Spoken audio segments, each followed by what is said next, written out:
மகன் தூய ஆவியின் பேராலே ஆமேன். இன்றைய செய்தியானது பரிசுத்தம் என்பது என்ன? பரிசுத்தம் என்பது தூய்மை, புனித தன்மையை, களங்கமற்ற நிலை, தேவனுக்கு அர்ப்பணிக்கப்பட்ட நிலை ஆகியவற்றை குறிக்கும்.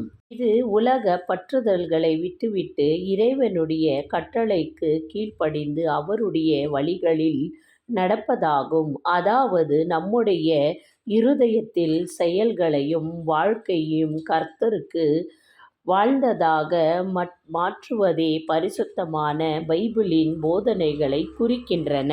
பரிசுத்தத்தின் முக்கிய அம்சங்கள்: 1. தூய்மை, பாவம், அசுத்தம், களங்கமில்லாமல் இருப்பது. 2. அர்ப்பணிப்பு, நம்மை முழுமையாக தேவனுக்கு அர்ப்பணிப்பது, அவருடைய சித்தப்படி வாழ்வதாகும். 3. கீழ்ப்படிதல், தேவனுடைய வாழ்க்கையிலிருந்து பிரித்தெடுக்கப்படுதல், உலக வாழ்க்கையிலிருந்து விலகி தேவனுக்காக பரிசுத்தப்பட வாழ்க்கையை வாழ்வதாகும். இது பரிசுத்த ஆவியின் செயல்.